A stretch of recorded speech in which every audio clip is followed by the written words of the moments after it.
తాగుతూ మాట్లాడేసేద్దామా మీ రాముయిజం గారు. కానీ రాముని మాత్రం మీరు హైప్ చేశారండి, మీకు దెబ్బలేస్తాను నేను తీసుకు. అవునా? ఎందుకు హైప్ చేయడం? ఆయనే హైప్, నేనే హైప్ కాదు అసలు. అటువంటి ఇంట్రెస్ట్ మనం ఎంకరేజ్ చేయకూడదు. ఎందుకు? ఏమి ఇంట్రెస్ట్లో చూద్దాం, మాట్లాడదాం తప్పకుండా. ఇప్పుడు వద్దులేండి కాంట్రవర్సీ. చెప్తాను కూడా నేను. చెప్పండి, అదేం పర్లేదు. ఎవరి అభిప్రాయాలు వాళ్ళవి. నేను అంటే ఆయన వాస్తవాలు మాట్లాడతారు కాబట్టి చాలా మందికి అది మేము కూడా పడదు. వాస్తవం కాదు, వాస్తవాలు ఉన్నాయని చెప్పని మన పూర్వీకులు ఆడమండి ఇవి బట్టలు లేకుండా ఉన్నారని ఇప్పుడు మనం పోగలమా? ఆయన బట్టలు వేసుకుని వస్తారు, ఆయన వేసుకుని వస్తారు, కానీ ఆయన మాటలు బట్టలు లేని మాటలు. బట్టలు లేని మాట్లాడతారా? తప్పకుండా అది మాట్లాడదాం ఇప్పుడైతే. సో ఇప్పుడు కంటిన్యూ నాన్న, రోల్ అయిపోతుంది. మనం అన్ని దొరికిపోయాము.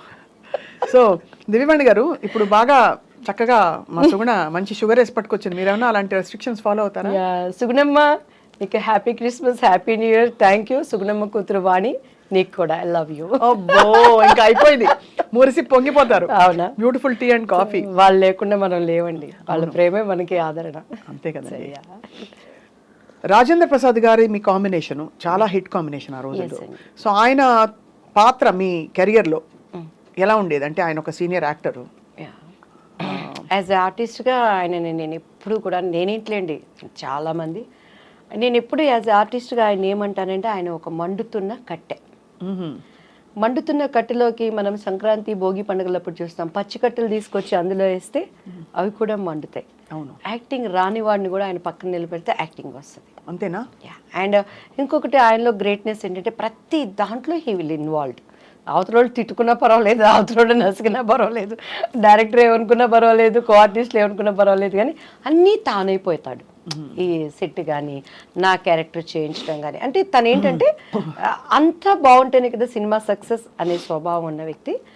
అండ్ మంచి మన భారతదేశం కానీ మన ఇండియా కానీ ఎక్కడున్నా కూడా నవ్వుల రాజేంద్రుడు అంటే ఆయనకు కడుపులో లైఫ్లో ఎంత దుఃఖం ఉన్నా కూడా అండ్ ఆయన ఈజ్ ఆర్టిస్ట్గా నేను చాలా అప్రిషియేట్ చేస్తాను. మొన్న పాపం వాళ్ళ ఇంట్లో విషాదం. ఎస్ అండి, ఎస్. చాలా అసలు నేనైతే ఆ స్థితిలో కూడాను అందరూ ఏడుస్తున్నారు, శోకాలు పెడుతున్నారు, కానీ ఒక్క కూతురు ఆయన గుండెల్లో ఎంత భారం ఉంటుంది.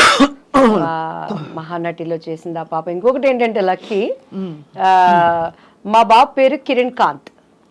సో పెళ్లి పుస్తకంలో నేను ఆయన్ని కేకే అంటాను.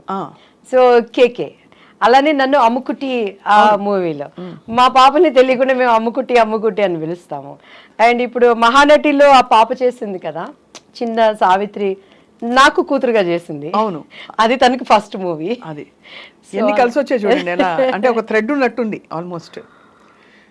పెళ్లి పుస్తకం అవకాశం మీకు దివ్యవాణి గారు ఎలా వచ్చింది మీకు? అది ఇట్స్ అఫ్ కోర్స్ నాకు చాలా ఇష్టమైన సినిమా, బికాస్ మా సొంత ఫ్యామిలీ మెంబర్స్ తీసిన వెంకటరమణ గారు. ఇప్పటికీ స్వప్న గారు, చాలామంది నాతో, నా ముందు ఆర్టిస్టులు, నా తర్వాత ఆర్టిస్టులు, నాతో ఆర్టిస్టులు మీరేం సినిమాలు చేశారంటే పేర్లు చెప్పుకోవాలి, తడుముకోవాలి.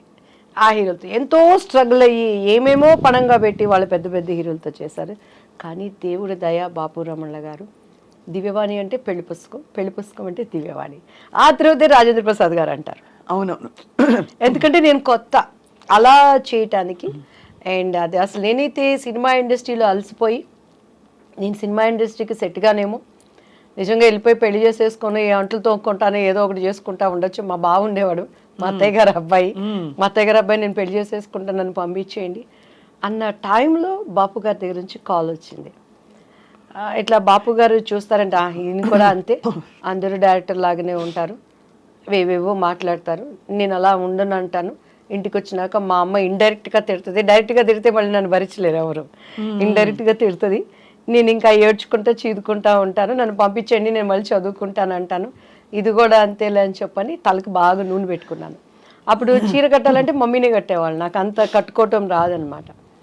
సో బాపగారి దగ్గరికి వెళ్ళినప్పుడు తలకి లక్ ఏంటంటే ఆ రోజు తలస్నానం చేయలేదు, తలకు నూనె పెట్టుకున్నాను. ఆ హోమ్లీ కావాలనేది నాకు తెలీదు.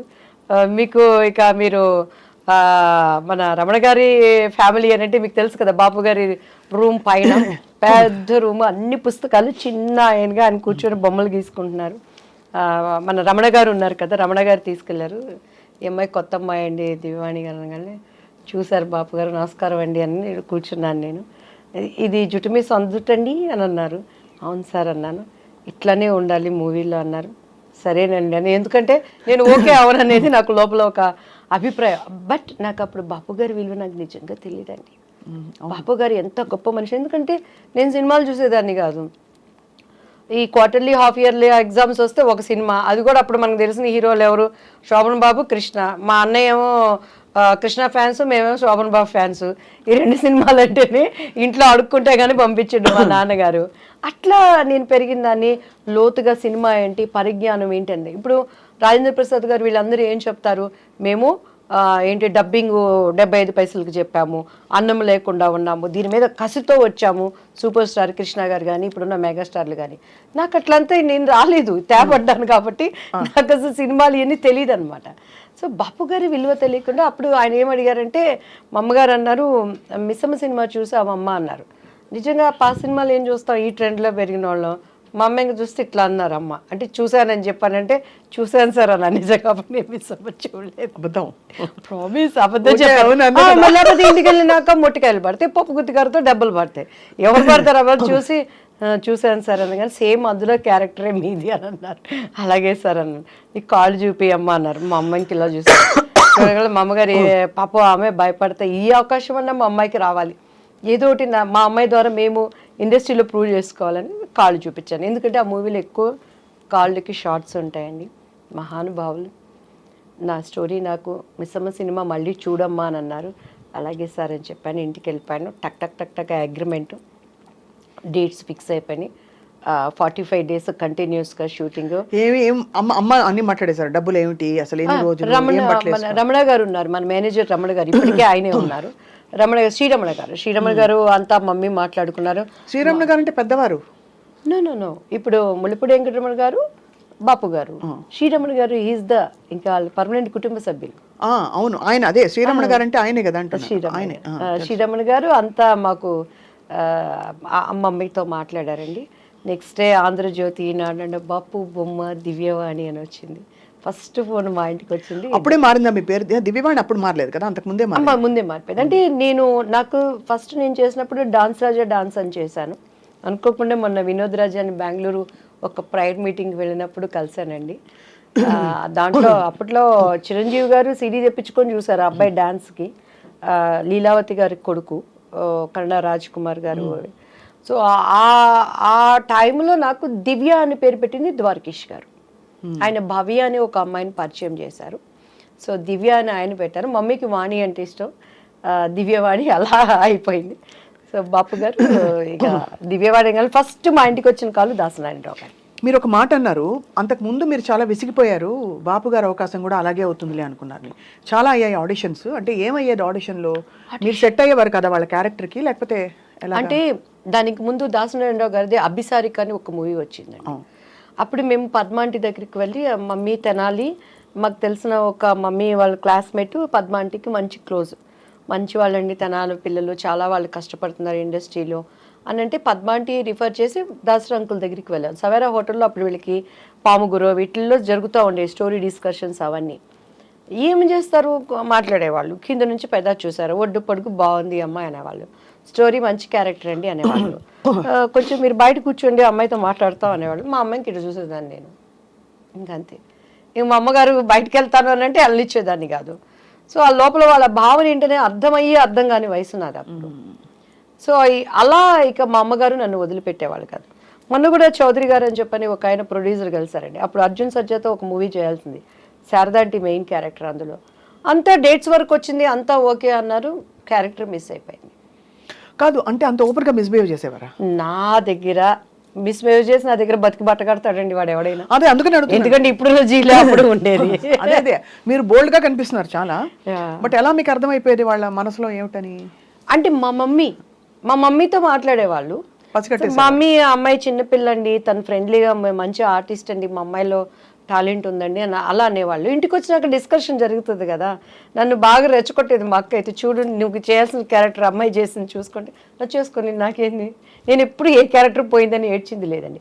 ఈవెన్ దో మిస్టర్ బెళ్ళానికి కూడా బాపు గారు, రమణన్ల గారు, రాజేంద్ర ప్రసాద్ గారికి ఇప్పుడు ఒక మనసు ఉంది, మన ప్రతి ఒక్కరికి ఒక అంతరాత్మ అనేది ఉంటుంది. ఈవెన్ ఆమెనికి కూడాను వాళ్ళ గుండె మీద చేసుకుంటే మినిమం మ్యాక్సిమం ఎక్స్ట్రీమ్ ఈ క్యారెక్టర్ అమ్మాయి అయితే బాగుంటుందని చెప్పని ఎంత ప్రయత్నం చేశారు, ఎంత ప్రయత్నం చేశారు. నేను ఆయనకి సారీ కూడా చెప్పాను, రాజేంద్ర ప్రసాద్ నా భవిష్యత్తును గురించి జరిగిన విషయాలన్నీ ఆయనకి చెప్పాము, ఏం లేదు ప్రాబ్లం. ఆయన వేరే ఆలోచనలో ఉండేవాళ్ళు, మేము అది అంటే ఇప్పుడు అప్రమత్వం, ఈజ్ గుడ్ ఆర్టిస్ట్ కానీ ఆ క్యారెక్టరు నాకు ఆమెని ఒకరోజు ఫ్లైట్లో కలిసినప్పుడు నాతో చెప్పింది, దివ్యవాణి గారు 1000 సార్లు నాకు ఆ డెక్లో, అప్పుడు సీడీలు డెక్లు ఉండేవి, చూపించి ఇలానే కావాలని చెప్పేవాళ్ళు. బాబు మరి ఎందుకు మిస్ అయిపోయారు మీరు? చేయలేదు, ఒప్పుకోలేదు. వాళ్ళు ఒప్పుకోలేదా? రాజేంద్ర ప్రసాద్ గారు అండ్ ఆయన ప్రొడ్యూసర్ ఆయన చేత పార్థసారథి గారు సంథింగ్ ఏదో పేరు ఉన్నారు. సో అలా. But film industry is very tough place కదా దివ్యవాణి గారు. టఫ్ ప్లేస్ లేనిది ఏదో చెప్పండి స్వప్న గారు. అలా కాదు, రిలేటివ్లీ నేను మీరు అన్నది రైటే, అన్ని ప్లేసెస్ లో టఫ్ ప్లేసే. పనమ్మాయి మన ఇంటికి వచ్చి ఒక పనమ్మాయి పని చేస్తుంది. ఆ అమ్మాయి పొద్దున్న లేసిన దగ్గర నుంచి, రోడ్డు మీద నడుచుకొని వచ్చే దగ్గర నుంచి, ఇంట్లో పని చేసి తను ఓనర్ అనేవాడి దగ్గర నుంచి ఆడదానికి తిరిగి వెళ్ళటానికి టఫ్ కాదు, చాలా టఫ్. ఎక్కడ టఫ్ అక్కడ. కానీ ఇక్కడ ఎంత మొహమాటంగా అందంగా ఉంటుందంటే మీరు చెప్తున్న సన్నివేశాలు ఆలోచిస్తే, ఇప్పుడు అమ్మగారు ఎంత అర్థం చేసుకుని మిమ్మల్ని తప్పించుకుని కాపాడుకుని జాగ్రత్తగా నెట్టుకొచ్చారు. అదే చెప్తున్నాను, అలా చేయలేని పరిస్థితులు చాలా మందిని చూసాను. నాకు ఆర్టిస్టుల్ని చెప్పడం ఎందుకులే గానీ అన్నల దగ్గర అంటే కొంతమందికి అది తప్పు అనిపించకపోవచ్చు, అది వాళ్ళ చాయిస్. నేను తప్పని నేను ఎప్పుడు అంటలేదు. నవే డేస్ ఇప్పుడు కూడా నేను అంటున్నాను, నవే డేస్ అవనేది ఫ్యాషన్ అయిపోయింది, కామన్ అయిపోయింది, అది ఎంజాయ్మెంట్ అయిపోయింది. నేను తప్పని ఇప్పటికీ నేను చెప్పట్లేదు. 2 చేతులు కలిస్తేనే చెప్పట్లు, చేతులు కలవనప్పుడు ఈ చేయి కాబట్టి, కాకపోతే మనం అనుకున్న విధంగా హైప్ అవ్వలేవచ్చు. కానీ దేవుడు అనేవాడు ఒకటి ఉంటాడు, న్యాయం అనేది ఒకటి ఉంటుంది. మన అంతరంలో ఒక ఆలోచన పుట్టక ముందే ఈ నోస్ వాట్ ఈజ్ మనం ఆలోచిస్తున్నాం అనేది, దానిని నిలబెట్టేవాడు ఆయన. సో అది నన్ను ఇంతవరకు నిలబెట్టింది. ఎంతమంది ఉన్న తెలుగు చరిత్ర ఉన్నంత వరకు నా శత్రువు అయినా నా మిత్రువు అయినా ఆ పని అనేది ఉండాల్సిందే. నన్ను అంగీకరించేవాళ్ళైనా అంగీకరించిన వాళ్ళైనా ఆ పాట అనేది దేవుడు అలా దానిని జతపరిచాడు అనుకుంటానండి. అండ్ ఎస్పెషల్లీ బాపు రమణ గారు అసలు ఇండస్ట్రీకి వాళ్ళు విరుద్ధమైన వ్యక్తులు, అంటే వాళ్ళ మనస్తత్వాలు అంత స్వచ్ఛంగా ఉంటాయని. స్వచ్ఛమైన మనుషులు. నాకు జరిగిన అన్యాయానికే మళ్ళీ పాపం వాళ్ళు పెళ్లి కొడుకు మూవీ తీసి అందులో నాకు తెలిసి లాస్ వచ్చింది. అదే అప్పుడు బంగారు పిచ్చి కానీ విజయ నిర్మల్ గారు చేసిందనమాట. సో నరేష్ గారు నేను చేశాము. అది అక్కడేమో చంద్రమోహన్ గారు విజయ నిర్మల్ గారు చేశారు. సో సేమ్ స్టోరీ ప్రజలకు అంతా ఎక్కక అది అనుకున్న విధంగా ఆడలేకపోయింది. బట్ నాకు మంచి పేరు వచ్చింది. దానికోసము వెంకటరమణ గారు తన పక్కనున్న సైటుకి అప్పుడు ఫైనాన్షియల్ దీనికి బాపు గారు ఇచ్చేశారు. అంత స్నేహబంధం వాళ్ళు అసలు చూస్తే రిలేషన్స్ అనుకుంటాం కానీ స్నేహితులు అనేది చాలా రోజుల వరకు నాకే తెలియదండి. సో అన్నీ ఉన్న విస్తరాకు అణిగి మణిగి ఉంటుంది అనడానికి. అవును, ఇండస్ట్రీలో ఉండే పద్ధతులకి విరోధమైన వాళ్ళు అండ్ నాకు మనసున్న మనుషులు. నేను బాపు గారితో న్యూ ఇయర్ టైంలో ఆటలు కూడా ఆడాను ఆయనతో. మొన్న కూడా రోజా ఒకసారి దుబాయ్లో బాపు గారికి లైఫ్ టైమ్ అచీవ్మెంట్ అవార్డు ఇస్తున్నప్పుడు చెప్పింది, ఒక ఆడది అందగత్తె అంటే ఎన్ని అవార్డ్స్ రివార్డ్స్ వచ్చినా బాపు బొమ్మ అనేది అది ఒక క్రెడిట్. అది దివ్యవాణి కొట్టేసింది. నాకు చాలా జెల్సీగా ఉండేది. ఫుల్ లెంగ్త్ నేను క్యారెక్టర్ ఆయన దగ్గర నేను చేయలేకపోయాను. అఫ్కోర్స్ ఆ తర్వాత నేను అదేంటి ఒక మూవీ చెప్పిందండి ఎన్టీఆర్ గారిది ఏదో, దాంట్లో నేను ఒక సాంగ్ చేశాను నేను అని చెప్పాను. అది అంటే ఆడవాళ్ళంటే అందరూ అందమే, అందరూ బాపు బొమ్మలే. ఎస్పెషలీ బాపు బొమ్మ అంటే ఆయన జనరేషన్స్ ఎంతమంది చేసిన, అవును వాణిశ్రీ గారు వాళ్ళు చేసిన, నా జనరేషన్స్ ఎంతమంది చేసిన, ఆమెని నేను ఎంతమంది, నా తర్వాత జనరేషన్ చార్మి వాళ్ళు మిగతా వాళ్ళు ఎంత చేసినా బాపు బొమ్మ అంటే దివ్యవాణి. అది నా ఇంటి పేరుగా మార్చబడింది కదా, అదే నాకు దేవుడిచ్చిన ఒక ధన్యత అండి. అదే మరి చారెడు బారెడు పిడికెడు గుర్తుందా? పిడికెడు నల్లని కూరలు బారెడు. ఆ జడ పట్టుకున్నప్పుడు మీరు చూడండి, ఆ షార్ట్లో చూస్తే నా కళ్ళన్నీ ఎర్రగా ఉంటాయి అనమాట. అప్పటికే ఒక యుద్ధం అయిపోయేది నా మీద, ఇన్ని నిందలు ఏడ్చి షార్ట్ రెడీ అనగానే వెళ్ళిపోయేది అనమాట. మళ్ళీ అట్లా మీ డైలాగ్ మేము వాడేసుకుంటుంటాం, చెంగల్పట్టి శాంతారాం అంటే మీరే కదా. అదోటి అమ్ముకుట్టి మనసిలాయో కిట్టమూర్తి కిట్టమూర్తి తెలుసులే ఓయ్ అదే. ఓయ్ అందులో కూడా రమణ గారి ట్యాగ్ ఉంటుందండి ఆ సాంగ్స్. అండ్ అందులో స్వప్న గారు నా జీవితానికి నేను అనునించుకునే డైలాగుల్లో ముఖ్యమైనది, అండ్ రాజేంద్ర ప్రసాద్ గారు చెప్తారు ఒక డైలాగు. నేను అక్కడికి వెళ్ళి డ్యాన్స్ నేర్పిస్తూ అక్కడ ఉన్నప్పుడు మంచి చెడులు రాసులు పోసుకొని ఉండవట. అవును, అవకాశము ఉంటే మంచివాడు కూడా చెడ్డవాడిగా మారుతాడు, అవకాశం లేకపోతే చెడ్డవాడు కూడా మంచివాడిగా ఉంటాడు. కస్టమ్స్ అండ్ సుఖమ్స్, ద కాంబినేషన్ ఈజ్ లైఫ్. అంతే, పర్ఫెక్ట్ కదా అది.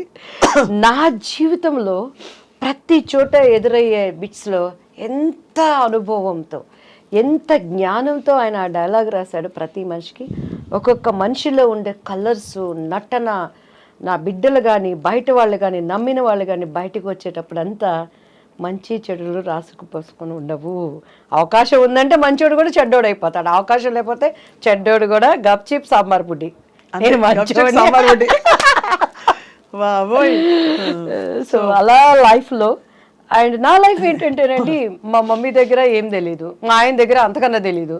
ఇప్పుడు ఈ 5 ఏళ్ళు దేవుడు నిమిత్తమై నేను బయటకు వస్తున్నప్పుడు, పాలిటిక్స్లోకి వచ్చినాక, ఓ ఇది ఇలా ఉంటారా, ఓ ఇది ఇలా ఉంటారా, వాళ్ళు ఇలా ఉంటే నేను ఇలానే ఉంటాను, అది నష్టమైనా నిజాన్ని బ్రతికించుకుంటాను, అదే నా హీరో, అదే నన్ను కాపాడుతుంది అనే విధంగా వెళ్ళి ఈరోజు యథార్థవాది లోక విరోధి అనే దానికి సాదృశ్యంగా. మీరు చాలా బోల్డ్గా ఉన్నారు. అంటే మీరు ఇప్పుడు ఇంకా ఫీల్డ్లో ఉన్నట్టే, మీరు ఎంత పాలిటిక్స్లోకి వచ్చినా సినిమా ఇండస్ట్రీలో ఉన్నట్టే ఒక నటిగా మీరు ఇప్పటివరకు చెప్పిన విషయాలే ఇంత క్యాండిడ్గా ఎవరు మాట్లాడలేకపోయారు. అయ్యో, అంటే అది మీ ధైర్యానికి నిజంగా జోహార్లు. అలా ఇండస్ట్రీలో వెళ్ళాలి లేదు, అలా కాదు అని అనేది. అంటే మీరేమి ఎవరిని దూషించలేదు, మీ పరిస్థితులు మీరు చెప్పారు, అది చాలా పెద్ద విషయం. కానీ ఆ తర్వాత కూడా మీరు ఎదురవుతూ ఉండిందండి. అంటే కష్టం. ఇప్పుడు మనకి కొన్ని గీతలు మనం గీసుకుంటాం, మనకి ఇలాంటి కాస్ట్యూమ్స్ వేసుకోను, ఈ ప్రవర్తన నాకు నచ్చదు అని. ఆ గీతలలో ఉండడం వల్ల ఇంకా తర్వాత కూడా మీరు అవకాశాలు కోల్పోయారా, లేకపోతే చాలా కోల్పోయాను? మిస్టర్ పెళ్ళాం ఒకటేనా? చాలా ఆమె సినిమా నేను చేయాల్సింది ఈవీవి గారిది, అండ్ నాకు అడ్వాన్స్ కూడా ఇచ్చేసారు, వెనక్కి వెళ్ళిపోయాను. గరానా మొగుళ్ళలో వాణి విశ్వనాథ్ క్యారెక్టర్ నేను చేయాల్సింది, దానిని మిస్ అయిపోయాను. మిస్ అయిపోవడం అంటే they just come and tell you know. ఇంకా అంతే, ఇక ప్రాబ్లమ్స్. అది ఎవరన్నా అనుకోండి, డైరెక్టర్లు అనుకోండి, హీరోలు అనుకోండి, మేబీ వాళ్ళ దానికి ముందు మీకేమన్నా డైరెక్ట్ ఇండికేషన్ వచ్చేదా దట్ ఏదో ఎక్స్పెక్ట్ చేస్తున్నారు వీళ్ళని? 100% వచ్చేది. మమ్మీ వాళ్ళకి అంత ధైర్యం చేసేవాళ్ళు కాదు నా దగ్గర, పాప ఏమీ నన్ను అయితే ఇబ్బంది పెట్టేవాళ్ళు కాదండి. నేను ఇక్కడ గొప్ప ఏంటంటే నా టాలెంట్ నన్ను బ్రతికిచ్చింది. దివ్యవాణి అంటే సింగిల్ టేక్ ఆర్టిస్ట్, అక్కడ లోపం ఉందంటే కెమెరామ్యాన్తో పక్క ఆర్టిస్ట్తో, కానీ నాది ఎప్పుడు. అండ్ ఎందుకంటే అంత డెడికేట్ మైండ్గా డైలాగ్స్ కానీ డ్యాన్స్ కానీ, నాకు లాంగ్వేజ్ తెలియకపోయినా కూడాను డెడికేట్ మైండ్తో నేను ఏది ఉన్నా కూడానండి, ఈవెన్ దేవుడి పని కానీ, ఇప్పుడు సంబంధం లేకుండా రియల్ ఎస్టేట్ అనేది నేర్చుకుంటున్నాను ఇక్కడ. కొంతమంది మన దాంట్లో కూడా డెడికేట్ మైండ్తో చేస్తాను, పొద్దున్న లేస్తే దాని మీదే వర్కౌట్ చేస్తాను.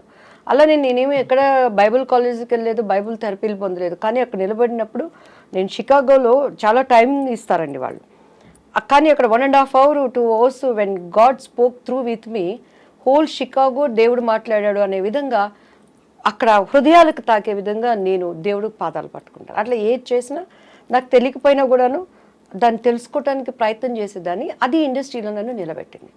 ఎందుకంటే నాకు బాగా చిరంజీవి గారు ఇచ్చిన కాంప్లిమెంట్ అనమాట. 3 సినిమాలు ఒకటే సంవత్సరంలో, పెళ్లి పుస్తకం, ఇద్దరు పిల్లల ముద్దుల పోలీసు, ఎదురింటి మొగుడు హ్యాట్రిక్ హిట్ చిత్రాలు కథానాయిక అని అప్పట్లో ఆంధ్రజ్యోతి వీటిలో వచ్చినప్పుడు చిరంజీవి గారు ఒకసారి ఎయిర్పోర్ట్లో చెన్నై, మా అమ్మగారు వెళ్ళిపోయి తొందరగా వెళ్ళు, నమస్తే చెప్పు, బాగా మాట్లాడు, ఆయన పక్కన నీకు అవసరం వెళ్ళంగానే సార్ నమస్తే అండి అని అన్నారు. సార్ మీతో నేను ఒక్క సినిమా చేయాలి సార్, నాకు సార్ అంటే, నీకేంటమ్మా హిట్ చిత్రాలు కథానాయకువి అన్నారు. నాకు ఆ మాట అసలు ఎంత సంతోషం అనిపించింది అంటే, దాని తర్వాత కొండవీటి దొంగ చేశాం. కొండవీటి దొంగలో శుభలేఖ రాసుకున్న, యాక్చువల్లీ నేను ఆయనకు మరదలు, ఆ సాంగ్ నాకు ఆయనకి ఉండాల్సింది. కొన్ని అనివార్య చెప్పుకోలేని కారణాల వల్ల ఆ సాంగ్ మళ్ళీ రాధా గారికి మార్చబడింది. ఓహో, అందులో కూడా మళ్ళీ మారి సో అప్పుడు నేను ఏడ్చి మా మమ్మీ మేమంతా మరదల క్యారెక్టర్ వేశారు, కానీ ఆ పాట మాత్రం నా కోసం అని పెట్టింది. ఎందుకు? ప్రత్యక్షమైన సాక్షి పరచూరు గోపాలకృష్ణ గారు. అంటే ముందు చెప్పారు మీకు, ముందు రోజు ఒక సాంగ్ ఉంటుందని చెప్పారు, కొన్ని కారణాల వల్ల ఆ సాంగ్ని మళ్ళీ మార్చేసి రాధా గారికి ఆయనకి పెట్టారు. సో అలాంటి సంఘటనలు ఎన్నో అలా చెప్పుకోలేనివి కొన్ని కొన్ని ఉంటాయి. చాలా మీరు పోరాడారు అయితే చాలా. నేను పోరాడలే, మా అమ్మ పోరాడింది. అమ్మ పోరాడారా? నేను రిలాక్స్. అమ్మ అలా నిజంగా కంటికి రెప్పలాగా అమ్మ కనుపాపలా చూసుకున్నారు మిమ్మల్ని నిజంగా, అంతే కదా? అంతే, ఎక్కడ కసికి అందకుండా. మీరు ఫిల్మ్స్ బాగా సాగుతున్న టైంలో మీ వివాహం ఎలా జరిగింది దివ్యవాణి గారు? వివాహం కూడా చేసుకోవాల్సి వచ్చింది ఒక లెక్కన. ముత్తినంత హెండతి అని ఒక కన్నడ మూవీ జరిగిందండి. మాలశ్రీ, సాయి కుమార్, నేను. ఆయన చూడటం, ఇష్టపడటం, అండ్ మా వాళ్ళతో మాట్లాడటం, అండ్ కొన్ని ఇంట్లో వాళ్ళకి ఇష్టపడలేదు, ఎందుకంటే చాలా భవిష్యత్తు ఉంది కదా నా మీద. మంచి అంటే అందరూ మంచి పీక్లో ఉన్న మీరు. నాకు 22 yearsకే మా బాబు పుట్టేశాడు. But did you feel you made a wrong choice అప్పుడు? 100%. ఎందుకంటే కెరియర్ పీక్లో ఉన్నప్పుడు ఏ స్త్రీ కూడా, అందులో ఇట్స్ అ పవర్ఫుల్ పొజిషన్, ఆర్థిక స్వాతంత్రం, డబ్బులు, పవర్, ఫేమ్ అన్ని. అప్పుడు ఏమనిపించేది అంటే ప్రేమించారా? ప్రేమించబడ్డాను. ఓకే, సో అందరి జీవితాల్లో అవుతాయండి. సో ఇట్స్ లైక్ ప్రేమ అంటే మనకు తెలియదు, అంత సీన్ లేదు మన ఫేస్లకి. ప్రేమించబడ్డాను అనమాట. అంటే ఇంకొకటి ఏంటంటే స్వప్న గారు, నేను 14 yearsకి ఇండస్ట్రీకి వచ్చేసాను. డాన్స్ 87. నా 10th ఇంకా నాకు ఇది కూడా రాలేదు, ఏమంటారు దాన్ని, నా రిజల్ట్స్ కూడా రాలేదనమాట. మా నాన్నగారు చనిపోయారు. సో ఆ సినిమా హిట్ అయిపోయింది. ఒక 6 months ఏదో నా మీద వర్కౌట్ చేశారు మమ్మీ వాళ్ళు క్యారెక్టర్స్ కోసం. నా ఆల్బమ్ రావటం అప్పట్లో ఎస్పి వెంకన్న బాబు గారికి చేతుల్లోకి వెళ్ళింది. ఆయన డేట్స్ చూస్తానికి తీసుకునే టైంలో టక్టక్క సినిమాలు రావటం, రామారావు గారు, పసుపులేటి రామారావు గారు డేట్స్ చూసేవాళ్ళు, ఉమా అంకుల్ చూసుకునేవాళ్ళు. కొన్ని దానిగా వచ్చాయి. 3 years నాన్ స్టాప్గా నేను ఇల్లు చూడలేదు. ఒకలాంటి హోమ్ సిక్ అయిపోయేది. మా ఇంట్లో కుక్క పిల్ల, మా అక్క, మా అన్నయ్య. అట్లా టైంలో నేను కళలో ఆ సినిమా హిట్ కొట్టడం, వెళ్ళిపోవటం, చేయటం, నాకేమైపోయేదంటే పొద్దుగూకులు వర్క్, అమ్మ నాన్న. సో ఆ టైంలో ఏదో ఒకటి నాకు ఐ వాంట్ సంథింగ్, అది నాకంటూ ఒక స్వతంత్రమైన జీవితం చెప్పుకోలేని పరిస్థితి. నేను నా భావనలు నేను చెప్పుకోలేను. డ్రెస్ వేసుకోవాలా, అమ్మ చెప్పింది వేసుకోవాలి. మాట్లాడటం ఇంటర్వ్యూలో మమ్మీ ట్రైనింగ్ ఇచ్చి, అప్పుడు ఈ ప్రభు వీళ్ళంతా మా మమ్మీ దగ్గరకు కూడా వచ్చేవాళ్ళు కదండి. అంత మా మమ్మీ అంటే హిట్లర్ అనమాట ఇంటర్వ్యూలు అంటే. ముందు ఇది చెప్పి అన్నీ చెప్పి వీటన్నిటి కారణం మా మమ్మీ అని చెప్పాలని నేర్పించేది. సో అట్లా నాలో ఫస్ట్ నుంచి కూడా ఒక భావనలు ఉండే, వాటన్నిటికీ బ్రేక్ పడిపోయింది. తెలియకుండా ఇది పెళ్ళని చేసుకుంటే నేను వెళ్ళిపోతాను కదా, నాకంటూ నా లైఫ్ నేను ఇష్టంగా యా. మెయిన్ 80% అది కారణం, 20% నా వయసు కారణం, ఇంకా మిగతాది పరిస్థితులు మనకి కొన్ని దేవుడు అనుమతిస్తాడు. But I choose wrong decision. అది నాకు ఇప్పుడు అర్థమవుతుంది. అవునులేండి, అవును. ఇండివిజువాలిటీ అవును, మనం ఉండుంటే ఇంకా. బట్ కానీ ఇంకొకసారి కూడా నేను అనుకుంటాను, ఒకవేళ నేను అలా ఉన్నా కూడా నాకు క్యారెక్టర్స్ వస్తాయని గ్యారంటీ ఏంటి? మంచి ఆర్టిస్టు, ఒడ్డు పొడుగు బాగుంది, అభినయం ఉంది, అందు ఉంది, సింగిల్ టేక్ ఆర్టిస్టు అన్నీ ఉన్నా కూడాను తెర వెనక టాలెంట్స్ మనకి లేవు. వస్తాయా లేవా గ్యారంటీ లేదు. సో అట్లా శుభలగ్నం సినిమాలండి, ఆమెని క్యారెక్టర్కి. మొన్న కూడా నిన్న ఏదో ఫంక్షన్లో ఎస్వి కృష్ణారెడ్డి గారు కలిసారు, అదే చెప్పాను, సార్ శుభలగ్నంలో ఆమెని క్యారెక్టర్ నాది, ఎందుకు పోయిందో మీకు తెలుసు, ఇప్పటికైనా ఆ భర్తీని ఫుల్ఫిల్ మీరే చేయాలి సార్ అంటే కృష్ణారెడ్డి గారు నవ్వుతా ఉన్నారు. సార్ చాలా అంటే సపోర్టివ్ ఆఫ్ విమెన్ కదా చాలా కృష్ణారెడ్డి గారు ఇప్పుడు కూడా. ఆ క్యారెక్టర్ అదే మీరు ఆ శుభలగ్నం మంచి పవర్ఫుల్ ఆమెని క్యారెక్టర్. ఆమెని గారి మొన్ననే ఆమెని గారిని ఇంటర్వ్యూ కోసం కలిశాను అనమాట. అని ఐ ఫీల్ హ్యాపీ. నాలాగే కష్టంతోనో వచ్చిన ఇంకొక వాళ్ళకి రావటం, వాళ్ళకి అది లైఫ్ అవటం కూడా ఐ అప్రిషియేట్. వాళ్ళకి మంచి, ఎవరికైనా మనం బాగుండాలి, అందరూ బాగుండాలంటే దానికి అర్థం అదే కదా. కానీ నేను ఎప్పుడు బాధపడలేదని, ఏ రోజు ఈ క్యారెక్టర్ నాకు పోయింది అని బొక్కబార్లు పడుకొని అన్నం మానేసి గ్యాప్లో ఏం చేసేవారు మరి? ఆలోచిస్తూ కూర్చునేవారా ఇప్పుడు? సినిమాల మధ్య గ్యాప్లో అసలు గ్యాప్ ఎక్కడుంది స్వప్న గారు? పెళ్ళయ్యే వరకు నాన్ స్టాప్ పోరాటం. తర్వాత ఇంకా పెళ్లి వల్ల మీరు బ్రేక్ తీసుకున్నారు. మ్యారేజ్ అయిపోయింది, ఇమ్మీడియట్ గా కన్సీవ్ 22 yearsకి నా బాబు పుట్టేశాడు. 24 yearsకి నా పాప. వాళ్ళ క్యారియర్తో అడపా సీరియల్స్ అవి చేసుకోవటం. అండ్ ఆఫ్టర్ దట్ వాళ్ళ చదువులు. ఇప్పుడు కొంచెం అలా ఊపిరి పీల్చుకుంటున్నాను కొంచెం. What was the biggest tragedy in your life మన దివ్యవాణి గారు? ఆ, మా బాబు పుట్టినాక నాకు కొంచెం హస్బెండ్ సైడ్ చాలా ఇబ్బందులు ఫేస్ చేశానండి. అండ్ అప్పుడు ఆ ట్రాజడీని కూడా దేవుడు ట్రాజడీ అని తెలియకుండా నా కుటుంబీకులు నన్ను చాలా ఆదుకున్నారు. అండ్ బాబు హెల్త్ విషయంలో బాగా సఫర్ అయ్యాను. ఆఫ్టర్ దట్ చెన్నై వచ్చేసాను నేను. అప్పటి నుంచి నేను సింగిల్ పేరెంట్. ఇప్పటివరకు కూడా బయట ప్రపంచానికి ఎవరికి తెలియదు. ఫస్ట్ టైం మీకే మీ ఇంటర్వ్యూలోనే చెప్తున్నాను. Single parent. బట్ మా వారు చాలా మనసున్న వ్యక్తి. He is good father, good husband. కానీ కొన్ని అనుకోని సంఘటనలు నా కళ్ళతో నేను చూడటం ద్వారా దగ్గరైన మనుషులకి దూరంగా బ్రతుకుతూ ప్రపంచం కోసం అండ్ నేను ఒక నీతి నియమాలతో ఉండే అనేటువంటి కట్టుబాట్ల కోసం నా పిల్లలకి నేనే ప్రపంచం. But is very lovely father. Is good father to them. It's good husband. మీకు వారికి అంటే గుడ్ హస్బెండ్ ఎందుకు లేదు, every minute he will take care about me. కొన్ని ఏంటంటే అక్కడ పరిస్థితులు వాటిని నేను మళ్ళీ ప్రభువుని అంగీకరించటం, అది అభిప్రాయ భేదాలు అనేవి రావటం వల్ల మానసికంగా దూరం అయిపోయాం. చాలా సంస్కారవంతుడు ఆయన.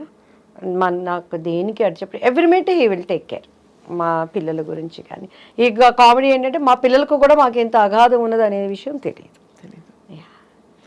ప్రభువుని మీరు స్వీకరించవలసిన ఎక్స్పీరియన్స్ ఏంటి దివ్యవాణి గారు? నేను ఎప్పుడు I love talking about God. అది మతానికి అతీతంగా, ఇది క్రైస్తవ మతమా, హిందూ ధర్మమా, ఇస్లాం మతమా, ఇంకోట బౌద్ధ మతమా అని కాదు, దేవుడు దేవుడే. So tell me about your experience. ఎలా అయింది మీకు అసలు? యాక్చువల్లీ నేను ఏంటంటే అమ్మవారు అంటే దివ్యవాణి, దివ్యవాణి అంటే అమ్మవారండి. అలా అమ్మవారి భక్తురాలు మీరు? భయంకరంగా. సుప్రభాతం మనం పాడామంటే ఎంఎస్ సుబ్బలక్ష్మి అక్కర్లేదు అంత. ఇక అక్కడ ఎక్కడ మనకి తిరుపతి టెంపుల్ ఎలా ఉంటుందో మీరు ఇన్నే ఓపుకుందంటే 2 చరణాలు నాకు ఇప్పటికీ గుర్తున్నాయి. చెప్పండి అమ్మా తల్లి, చెప్పండి తల్లి. ఎలా అంటే 4 గంటలు అయ్యేసరికి ఇంట్లో గంట మన ఇంట్లోనే మోగుతుంది. టేప్ రికార్డు ఉండదు. మా పిల్లలు చిన్నోళ్ళు. మా అబ్బాయికి మొత్తం స్నానం చేయించేసి పంచి కట్టేసి నాతో పాటు దేవుడి గదిలో కూర్చోబెట్టి అలంకరణ అంతా అయిపోయిందంటే కౌసల్యా సుప్రజా రామ పూర్వా సంధ్యా ప్రవర్తతే ఉత్తిష్ట నరశార్దూల కర్తవ్యం దైవమాన్నికం ఉత్తిష్టో ఉత్తిష్ట గోవింద ఉత్తిష్ట గరుడధ్వజా ఉత్తిష్ట కమలాకాంత త్రైలోక్యం మంగళం కురు మాతః సమస్త జగతాం మధుకైటభారే వక్షో విహారిణి మనోహర దివ్యమూర్తే శ్రీస్వామి నిశ్చిత జనప్రియదానశీలే శ్రీ వెంకటేశ దయతే తవ సుప్రభాతం తవ సుప్రభాతమరవిందలోచనే భవతు ప్రసన్నముఖచంద్రమండలే విధిశంకరేంద్ర వనితాభిరర్చితే వృషశైలనాద దయతే దయానిదే కమలాకుచూచుక కుంకుమతో నియతారుణితాతుల నీలతనో కమలాయతలోచన లోకపతే విజయీ భవ వెంకట శైలపతే సచతుర్ముఖ షణ్ముఖ పంచముఖ ప్రముఖాఖిల దైవతమౌళిమణే శరణాగత వత్సల సారనిదే పరిపాలయ మాం వృషశైలపతే. మీకు నమస్కారం. అసలు దేవాది దేవుడికి సమస్త మహిమ మనకి ఎంత ఎంత చక్కగా అంటే ఎన్నిసార్లు వినుంటే మీకు అలా వచ్చిందో అర్థం అవుతుంది మీ ఇంటి వాతావరణం ఎలా ఉండేదని చెప్పి. మరి అక్కడి నుంచి అంత భక్తి ఒక్కటే కదా దివ్యవాణి గారు, మీరు పద్ధతి మార్చుకోవాల్సిన అవసరం, ఆ అనుభవం ఏమిటి? పద్ధతి మార్చుకోలేదు, మార్గం మార్చుకున్నాను ఫస్ట్ ఆఫ్ ఆల్. అండ్ నేనేంటంటేనండి మా పాప కన్సీవ్ అయినప్పుడు 16 సోమవారం వ్రతం చేసేదాన్ని. ఎలా అంటే పొద్దున్నే చన్నీళ్ళతో స్నానం చేసి పుట్ట మీదకి వెళ్ళి పుట్ట మీద నుంచి మట్టి తీసుకొచ్చి దానిని లింగం చేసి దాన్ని దాంట్లో పెట్టి వ్రత కథవంతా చదువుకొని ఉమ్ము కూడా మింగకుండా నా కడుపుతో ఉన్న వాళ్ళకి ఆకలేసేది. మా పాప లోపల నుంచి ఇళ్ళ గీకేది. అలా కఠినంగా నేల మీద కూర్చొని నేను పూజలో అంత దీనిగా ఉండేదాన్ని. మా ಆಡಪಡಿಸಲು అయితే ಪೂಜೆ ಅಂತ ಮಾಡಿದ್ರೆ ದಿವ್ಯ ನೋಡ್ಕೊಂಡು ಕಳಿಯಬೇಕು, ಎಷ್ಟು ಚಂದ ಡೆಕೋರೇಟ್ ಮಾಡ್ತಾಳೋ ಪೂಜಾ ರೂಮ್ ಎಲ್ಲ మా ఆడపడుచులు అంతా అనమాట. సో అలా టైంలో ఒకసారి నేను పుట్ట మీద నుంచి మట్టి తీసుకొని వచ్చేటప్పుడు మా మంజు అని మా పని అబ్బాయి ఉండేవాడు పక్కన, నాకు హెల్పర్. పొట్ట దగ్గరికి వెళ్ళాలంటే భయం వేసేది. మధ్య మధ్య భయ అయితే కಣ నేను ಹೋಗಿ తగ్గోబా మన్ను అనేదాన్ని. బన్నీ అక్క అనేవాడు. అంటే ఆ మట్టి మీద చేసినప్పుడు పాము ఎక్కడ వచ్చిద్దో, నన్ను ఎక్కడ గరిసిద్దో అని భయపడతా పుట్ట మీద మట్టి తీసుకునేదాన్ని.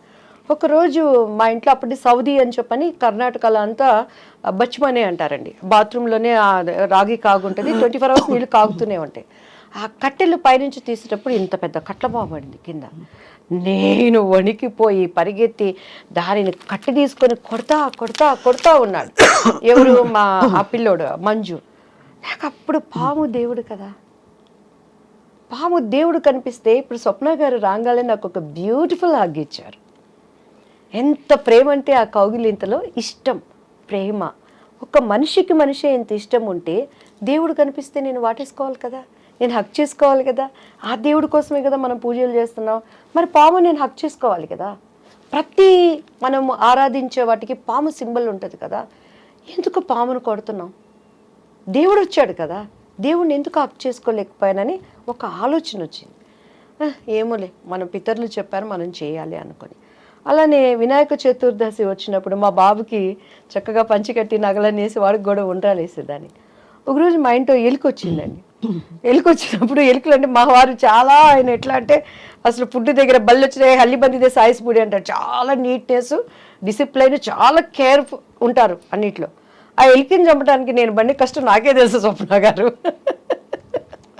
ఎలికలు ఫోన్ తీసుకొచ్చి పొద్దున్నే ఎలికని చూస్తున్నప్పుడు, రేపు పొద్దున్న వినాయక చవితి చూస్తే వినాయకుడి దగ్గర ఎలిక. ఇదేంటి, ఎలుక కూడా దేవుడి రూపమే కదా, ఈ ఎలికని ఎందుకు చంపేస్తున్నాను నేను, దీనివల్ల ప్లేగ్ వ్యాధి ఏంటి, అట్లా తెలియని ఒక ఆలోచనలు నాలో ఉండేవి. సో ఎప్పుడైతే మా బాబు మీద ఈ చేతబడులు చీకటి శక్తులని ప్రయోగించారో, when I start read Bible, పరిశుద్ధ గ్రంథం, ప్రపంచంలో చాలా ఉన్నాయి. ఎవరిచ్చారు అసలు మీకు మా గ్రంథం? ఇప్పుడు గ్రంథం ఎవరిచ్చారంటే మా బాబు చదువుకునే స్కూల్ టీచరు సెయింట్ జోసెఫ్లో Nirmala aunty, she a believer. ఆమె నాకు బైబిల్ గురించి ఇచ్చి, దివ్య నువ్వు క్రీస్తు దగ్గరికి రా, నీ బాబుకి పరిపూర్ణంగా విడుదల ఇస్తుందని బైబిల్ ఇస్తే, నాకేం తెలుసండి, మా ఇంట్లో నాకు ఇప్పటికీ నా స్కూల్ బుక్స్ అన్నిటికీ అన్ని పండుగలు వచ్చినాయంటే వాళ్ళకి పసుపు పెట్టి మధ్యలో కుంకుమ పెట్టి సరస్వతి చదువు బాగా రావాలని చెప్పని బైబిల్ కూడా అక్కడ తీసుకెళ్ళి పెట్టి దానికి కూడా పసుపు కుంకుమ పెట్టి గంట కొట్టి హారతిచ్చి చదవడం వచ్చేది కాదు. నేను ఎప్పుడు రామాయణం, భాగవతం, భారతం ఇవన్నీ వినటమే కానీ అంత టైం ఎక్కడ ఉండేది చదువుకోవటానికి. పెద్దవాళ్ళు చెప్తే వినటం, నేను ఎప్పుడు చదవలేదు బైబిల్ని. సో ఫస్ట్ టైం నాకేదో దీన్ని చదువు అని ఒక ప్రేరణ వచ్చినప్పుడు, నేను ఆంటీ ఇచ్చింది తీసినప్పుడు ఫస్ట్ నాకు ఏం అర్థం కాలేదు. భూమి ఆకాశం శూన్యంలో నుంచి వచ్చింది, ఒక పేజీ అది చదివే ఏం అర్థం కావట్లేదు, ఏం చదవాలి, మూసి పెట్టేశాను, దండం పెట్టుకున్నాను. మనకు ముచ్చటగా ఏది చేసినా 3 సార్లు చేయాలి. సో ఏంటి బైబుల్, ఎందుకు నేను చదవాలి, నువ్వు నాతో ఏం మాట్లాడతావు దేవుడు యేసయ్య అని నేను దండం పెట్టుకొని ప్రేయర్ చేసినప్పుడు, మీరు నమ్మరు స్వప్న గారు, 3 times అంత పెద్ద పరిశుద్ధ గ్రంథంలో ఒకటేసారి ఒకటే వాక్యం వచ్చింది, తూర్పు పడమర ఉత్తర దక్షిణ నువ్వు ఎటు వెళ్ళినా కూడా నా సన్నిధి నీతో ఉంటుంది. ఆ మాటకి నాకు అర్థం తెలియదు, ఇప్పుడు నేను దాన్ని అనుభవిస్తున్నానండి. వరల్డ్ వైజ్ నేను ఎక్కడికి వెళ్ళినా కూడా గాడ్ ప్రెసెన్స్ ఏంటి, దేవుడు కార్యాలు ఎలా ఉంటాయని. ఆ తర్వాత బైబిల్ చదవటం, నేను పడిన ఒక మంచి చర్చ్ చెన్నైలో జైపాల్ గారు అని చెప్పని, రక్షణ అంటే ఏంటి, అసలు మత మార్పిడి అనే వాళ్ళని, దాన్ని అంగీకరిస్తున్నటువంటి దేవుడిని అంగీకరించిన వాళ్ళని చాలా వాళ్ళకి తెలియచెప్పాల్సింది. ఎక్కడా ఆయన నేను మతం అని చెప్పలేను. ఐ ఆమ్ ద వే, నేను మార్గం, ఐ ఆమ్ ద ట్రూత్, నేను సత్యం, ఐ ఆమ్ ద లైఫ్, నేనే మార్గం, నేనే సత్యం, నేను జీవం. ఆ మార్గం ఏంటి? ఈరోజు మన ఐ డ్రీమ్ స్టూడియోస్కి రావాలంటే జీపీఎస్ పెట్టుకొని వాళ్ళు పంపించిన లొకేషన్ పట్టుకొని కరెక్ట్గా వచ్చాను. వచ్చినాక కూడా మన పిల్లలు చెయ్యి ఊపి దీనిలే పైరని అంటే ఆ కరెక్ట్ మార్గం పట్టుకోబట్టి ఇక్కడికి వచ్చాను. ఏంటి ఆయన మార్గం? I'm the truth. ఈ ప్రపంచంలో ఈరోజు సప్న గారు, దివ్య గారు ఇద్దరు కోర్టుకు వెళ్ళారంటే ఒకటే నిజం ఉంటుంది, రెండోది అబద్ధం. దానికోసం వాదనలు జరిగితే ఒక్కొక్కసారి అన్యాయం గెలవచ్చు, కానీ న్యాయం అనేది ఎప్పటికైనా నిలుస్తుంది. ఆయన ఏమంటున్నాడు, ఐ ఆమ్ ద ట్రూత్, నేనే సత్యం, నేను మాత్రమే సత్యం అంటున్నాడు. ఐ ఆమ్ ద లైఫ్, నేను జీవం. ఆ జీవం ఏంటి? ఈరోజు అగ్ని ఆరదు, పురుగు చచ్చిపోదు. ప్రతి ఒక్కడు, ఒక ప్రాస్టిట్యూట్ అయినా, ఒక దొంగ అయినా, మన కులం ఏదైనా, మన మతం ఏదైనా, మనం ఏమనుకుంటాం, చచ్చిపోతే స్వర్గంలో ఉండాలి అనుకుంటాం. ఆ స్వర్గంలో ఉండటానికి జీవం ఎవరు? అంటే స్వర్గం ఉందో లేదో ఎలా తెలుసు మీకు? 100% మంచి ఉంది, చెడు ఉంది, దేవుడు ఉన్నాడు, దయ్యము ఉంది. ఇక్కడ ఓకే, మన భూమి మీద స్వర్గం నరకం ఉంటే, మంచి ఆలోచనలు ఉంటే, మంచి ప్రపంచం ఒక ప్లెజెంట్ గా ఉంటే ఆ స్వర్గం అనుకుంటా. స్వర్గం అనేది లేకుండా ఊహల్లో యమదొంగ సినిమా ఎలా చేశారు? అలాంటి స్వర్గలోకం అంటారా? నేను స్వర్గలోకం అదేం చెప్పట్లేదు, అప్పట్లో నాకు అదే స్వర్గం. కానీ బైబిల్ చదివినాక 100% దానిని పరలోకం అంటారు. మన భాషలో కొలెక్వల్ లాంగ్వేజ్లో అర్థం అవటానికి స్వర్గం అని నేను చెప్తున్నాను. 100% ఉంది. అది ఇక్కడ ఉన్నట్టు ఉండదు. దేవుడి రాజ్యం ఒకటి ఉంది. అసలు మనం అక్కడ వారసులుగా ఉండటానికి దేవుడు తన రూపంలో తనలాగా ప్రతిదీ సృష్టించుకున్నాడు. ఎందుకంటే బైబిల్లో ప్రతిదానికి ఆన్సర్ ఉందండి. ఒకసారి నాకు పరశుర్ అంకుల్ కాల్ చేశారు, ఏంటి ఈరోజు నీ దివ్య పలుకులు రాలేదు అని. అప్పుడు నాకేంటంటే కొంచెం ప్రార్థన చేసుకుని ఏదొచ్చిందంటే వచ్చేసి నాకు ఇష్టమైన వాళ్ళందరికీ ఫార్వర్డ్ చేసేదాన్ని. చేస్తుంటే ఏంటి నీ దివ్యమైన పలుకులు రాలేదు అని అన్నాను. అంటే లేదు అంకుల్, నేను కొంచెం ఏదో వర్క్లో ఉండి పంపించలేకపోయాను, పంపిస్తాను. నిన్ను ఒకటి అడుగుతాను చెప్పవే అన్నారు. అడగండి అంకుల్ అన్నాను. కోడి ముందా గుడ్డు ముందా అన్నారు. కోడి ముందు అంకుల్ అన్నాను. ఇత్తు ముందా చెట్టు ముందా అన్నారు. చెట్టే ముందు అంకుల్ అన్నాను. ఎట్లా చెప్తావే అని అన్నారు. నా బైబిల్లో ప్రతిదానికి సమాధానం ఉంది అంకుల్. దేవుడు ఆయా ప్రకారము ఫస్ట్ పశు పక్షాదులని నిర్మించాడు అని ఉంది, వృక్షాలని క్రియేట్ చేశాడు అని ఉంది, దానికి ఫలాల్ని వృద్ధి చేశాడు అని ఉంది. అవి తర్వాత ఫలించినవి, అక్కడ విత్తులు వచ్చాయి. సో దాని ఆధారంగా బైబిల్లో ప్రతిదానికి ఆన్సర్ ఉంది అంకుల్ అని. నీకు ఎక్కడి నుంచి వచ్చింది ఈ జ్ఞానం అన్నాడు. జ్ఞానం సిగ్గుపరచడానికి దేవుడు వెర్రివాడిని ఎంచుకుంటాడు అంకుల్, నేను ఎర్రిదాన్ని కాబట్టి నన్ను ఎంచుకున్నాడు. నేను జ్ఞానిని కాదు అంకుల్, నేను ఎర్రిదాన్నే. Still I don't know anything. కానీ దేవుడి దగ్గర కూర్చున్నప్పుడు ఆయన జ్ఞానం ఇస్తాడు. నిజం స్వప్న గారు, నాకు ఇప్పుడు కూడా కార్డు పెట్టి డబ్బులు తీయటం రాదు. ఆయన ఎవరు లైస్. నేను ఎప్పుడైనా చిన్న చిన్న అబద్ధాలు ఏమన్నా ఒకటి ఆడతానంటే, నేను డబ్బులు దాచిపెట్టుకొని మా పిల్లలు ఏదైనా పీడిస్తుంటే మమ్మీ దగ్గర డబ్బులు ఇబ్బంది పెట్టమాకండి అని చెప్తాను. అండ్ ప్లాన్డ్గా ఉంటాను లైఫ్లో. మనం ఎప్పుడు ఇలా అనకూడదు అనే దానికి ఉంటాను, కానీ నేను ఎప్పుడు అబద్ధాలు చెప్పాను. కాబట్టి టీడీపీలో నేను అంత గట్టిగా మాట్లాడిన అన్ని ఛానల్స్ కూడాను ఎవరు నాకు కౌంటర్ ఇవ్వలేకపోయారు. ఎందుకంటే బాబు గారు అంటే నాకు ప్రాణం, బాబు గారు అంటే చాలా ఇష్టం.